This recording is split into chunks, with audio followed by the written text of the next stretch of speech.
In English, there are these two tenses, the simple present and the present continuous, that can be, well, surprisingly tricky. They look almost the same, they both talk about the present, but they can mean totally different things. So let's dive in and finally crack this code together. Just take a look at these two sentences. One tiny little change, adding is and ing, and boom, the entire meaning shifts. One sounds like her permanent life, right? And the other feels more like a short-term gig. Getting this right, well, that's the whole key to mastering the present tense. So here's our game plan for this explainer. First, we're going to tackle the core rule, forever versus now. Then we'll get into a cool twist, how these tenses can talk about the future. After that, we'll look at some sneaky verbs that break the rules, learn a fun little tense just for complaining, and wrap it all up with a super handy cheat sheet. Okay, let's jump right into the most important piece of the puzzle. Seriously, if you get this part, everything else will just click into place. So here it is, the big rule of thumb. We use the simple present for things that are, permanent or just part of a routine. Think habits, facts, things that are generally true. But the present continuous, that's for actions that are temporary or things that are happening literally right now. This chart here really lays it all out visually. Over on the left, you've got the simple present for those repeated actions, with clue words like every day or often. And on the right, you see the present continuous for things that are happening right now, using words like now or at the moment. It's a fantastic breakdown of the patterns and uses. A great little trick is to just look for keywords. If you see words like always or every week, it's a huge signal that we're talking about a habit, so you'll want the simple present.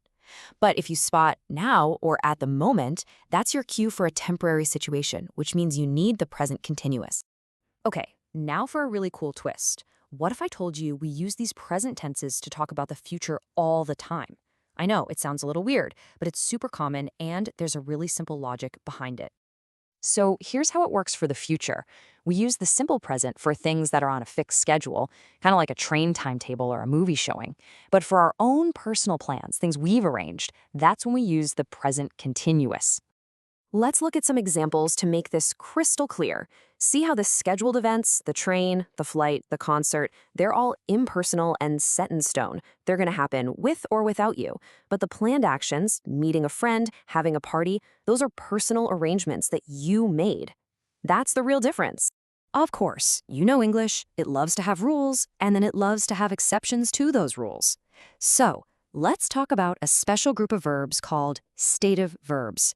These guys don't really like to play by the normal ing rules. So stative verbs describe states, not actions. Think of things like possession, verbs like have or own, or feelings like love and hate.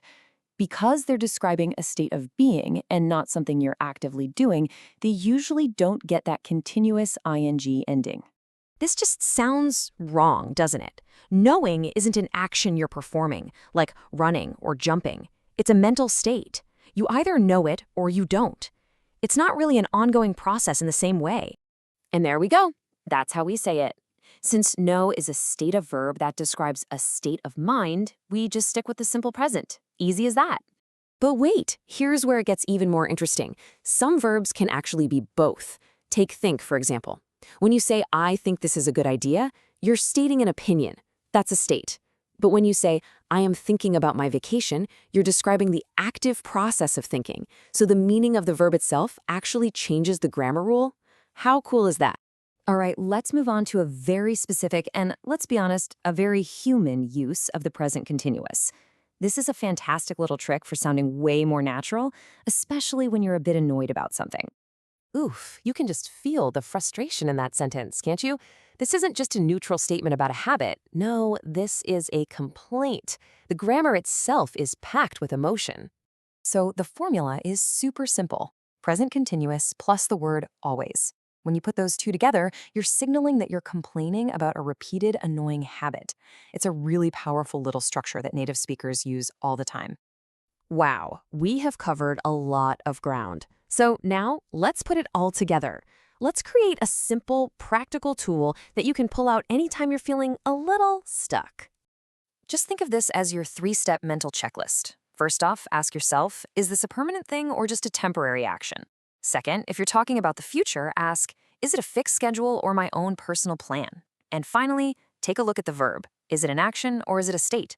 Answering those 3 questions will get you to the right tense pretty much every single time. And this brings us to one last big question. Which is right? I learn English or I am learning English? Well, the answer is they both can be. If someone asks you about your life in general, you might say, I learn English. It's a fact. But if they ask what you've been up to lately, you'd say, I am learning English to describe what you're doing right now. So the big takeaway? Both are perfect. It all just depends on the context, because when it comes to English grammar, context really is everything.